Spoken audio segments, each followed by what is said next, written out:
എല്ലാവർക്കും എന്റെ ഹൃദയം നിറഞ്ഞ ഹാപ്പി ന്യൂ ഇയർ. ഇനി എനിക്ക് ഇവരോടാണ് സംസാരിക്കാനുള്ളത്. നിങ്ങൾ കേട്ടോണ്ടിരുന്ന അത് കേട്ടാ. അല്ല, ഞാൻ കുറെ നേരം കൊണ്ട് ആരോഗ്യമാണ്. എന്റെ അമ്മയാണ് ഇവർ രണ്ടുപേരും കൂടെ എന്തൊരു പൊളപ്പ് വളക്കണത്. ഇത് എന്തൊരു തുടിപ്പ് തുടിക്കണേ. അക്കാ സുഖങ്ങളൊക്കെ തന്നെ. അപ്പൊ എന്തായാലും ഈ ട്രിവാൻഡ്രം സ്ലാങ് ഞാൻ പറയുന്നതിന് മുമ്പ് കിടിലമായിട്ട് പറഞ്ഞുകൊണ്ടിരുന്ന ഒരാൾ ഇവിടെ ഉണ്ട്. ആരാണെന്നറിയാലോ? അത് തന്നെ, കൽപ്പന ചേച്ചി. എനിക്ക് ഇവരെ വായിന്ന് ഒരു ട്രിവാൻഡ്രം സ്ലാങ് കേൾക്കുന്നുണ്ട്. ട്രിവാൻഡ്രം സ്ലാങ് നമുക്കിപ്പോ ക്യാരക്ടറിനനുസരിച്ച് നമുക്ക് പറയാം. എന്തോരോ എന്താറി അതെന്ന് പറഞ്ഞാൽ കുറച്ചുകൂടെ ലോക്കൽ. അതൊക്കെ സ്വരാജാണ് കൂടുതൽ യൂസ് ചെയ്യുക. ഞാൻ ലോക്കലാണെന്ന് ഒരു പരസ്യമായിട്ട് വിളിച്ചു പറയുക. സന്തോഷമായി. ഞാൻ ലോക്കൽ തന്നെയാണ്. എനിക്ക് അതാണ് ഇഷ്ടം.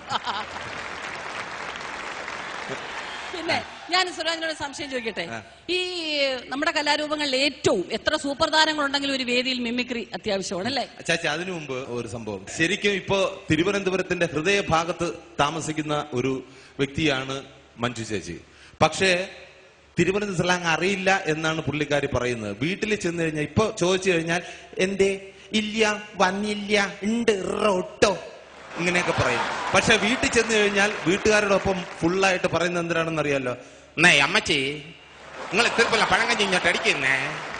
ഇതാണ് സംഭവം.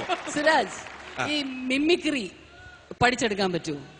മിമിക്രി നമുക്ക് ജന്മസിദ്ധമായിട്ട് കിട്ടുന്ന ഒരു സംഭവമാണ്. പിന്നെ പഠിപ്പിക്കാം. വേണമെങ്കിൽ ഞാൻ ചേച്ചി കുറച്ച് സംഭവങ്ങൾ പഠിപ്പിച്ചു തരാം. ഓക്കെ. അപ്പൊ മിമിക്രിയിൽ ഇപ്പൊ നമ്മൾ ഈ ഫിഗർ എടുക്കും എന്ന് പറയില്ലേ താരങ്ങളുടെ, അതെങ്ങനെയാണെന്നുള്ളതാണ്. ഈ ഫിഗർ ഇപ്പൊ നമ്മൾ ഒരു താരത്തെ നമുക്ക് ഇമിറ്റേറ്റ് ചെയ്യണമെങ്കിൽ വളരെ ഈസിയാണ്. അത് സംഭവം എന്ന് പറഞ്ഞാൽ ഇപ്പൊ ആരെ ചേച്ചിക്ക് പഠിക്കണമെന്ന് പറഞ്ഞാൽ അതിന്റെ സംഭവങ്ങൾ ഓരോന്നായിട്ട് ഞാൻ പഠിപ്പിച്ചു. അപ്പൊ ഞാൻ പറയാം, സത്യൻ മാഷ് പഠിക്കാൻ വളരെ ഈസിയാണ്. ചൂണ്ടയിടാൻ അറിയാമെങ്കിൽ സത്യൻ മാഷിനെ ഈസി ആയിട്ട് നമുക്ക് പഠിക്കാം. അതെങ്ങനെ? ഇതാ ഇപ്പൊ നോക്കിയോ, ചൂണ്ടയിട്ട്, അതായത് ഇപ്പൊ നമ്മള് ചൂണ്ടയില് പിന്നെ ഇരയൊക്കെ കൊടുത്തിട്ട് വെള്ളത്തിലോട്ട് അങ്ങ് ഇട്ട് കൊടുത്താൽ മതി. കറക്റ്റ് സത്യൻ മാഷായി മാറും. ഇതാ നോക്കിയോ, ആദ്യം നമ്മൾ വെയിറ്റ് ഇട്ട് തന്നെ നിൽക്കണം. നല്ല ജെന്റിൽമാനായ ഒരു കക്ഷി, ടൈയൊക്കെ കെട്ടി ഇൻഷർട്ടൊക്കെ ചെയ്തിട്ട് ഇതാ ഇങ്ങനെ ബലം പിടിച്ച് ഇങ്ങനെ നിൽക്കണം. ചൂണ്ട കയ്യിലുണ്ട്, അതിന്റെ കമ്പും കയ്യിലുണ്ട്. ഇതാ ചൂണ്ട വെള്ളത്തിലേക്ക് എറിയണം. എറിഞ്ഞല്ലോ, അതിന്റെ കമ്പ് കയ്യിലുണ്ട്. ഇതാ ഇപ്പൊ സത്യമാഷായിട്ട് മാറും. ഇതിന്റെ ഇടയില് ഇടയ്ക്കിടയ്ക്ക് മീൻ കൊത്തി വലിക്കും. എന്താ നോക്കിയോ, ഇതെന്താണെന്നറിയോ? മീൻ കൊത്തി വലിച്ചോണ്ട് പോകുന്നതാണ്. അതിന്റെ ആഘാതത്തിലാണ് കൈയുടെ ആ റിയാക്ഷൻ. ഈ കൈ കഴിക്കുമ്പോൾ നമ്മൾ ഈ കൈയിലോട്ട് ചൂണ്ടയാക്കണം.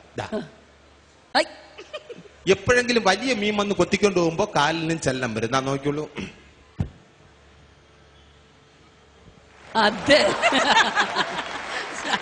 ഇതാണ് സത്യം മാഷ്. ഇനി ആരെ പഠിക്കണം? എനിക്ക് ഭയങ്കര ഇഷ്ടമാണ് നസീർ സാറിന് പഠിക്കാൻ വേറെ ഒന്നും വേണ്ട. നമ്മുടെ ഫ്രണ്ടില് കുറച്ച് ചാണകം ഉണ്ടെന്ന് സങ്കല്പിച്ചാൽ മതി.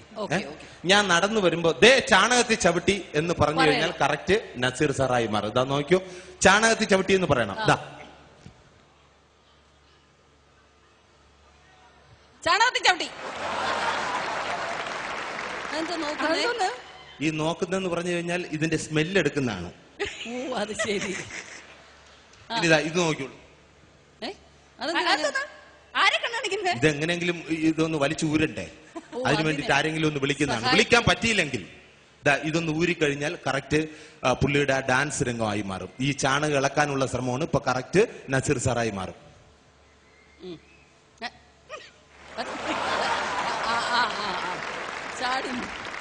ചാണകം ഇളക്കി മാറ്റുകയാണ്. ഇനി ആരെ പഠിക്കണം? നമുക്ക് തമിഴിലെ സ്റ്റൈൽ മനൻ ശ്രീ രജനീകാന്ത്. രജനീകാന്തിന് വളരെ ഈസിയാണ്. ഈ ചാണകം തന്നെയാണ് പ്രോപ്പർട്ടി. ഞാൻ നടന്നു വരുമ്പോ ദേ ചാണകം ഉണ്ട് എന്ന് മാത്രം പറഞ്ഞാൽ മതി.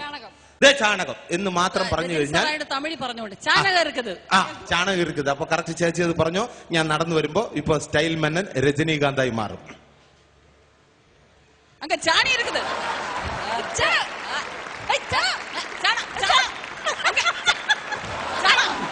ഇപ്പൊ കറക്റ്റ് ഇത്രയൊക്കെ ഉള്ളൂ. വളരെ ഈസി ആയിട്ട് പഠിക്കാവുന്ന ഒരു കലാരൂപമാണ് മിമിക്രി.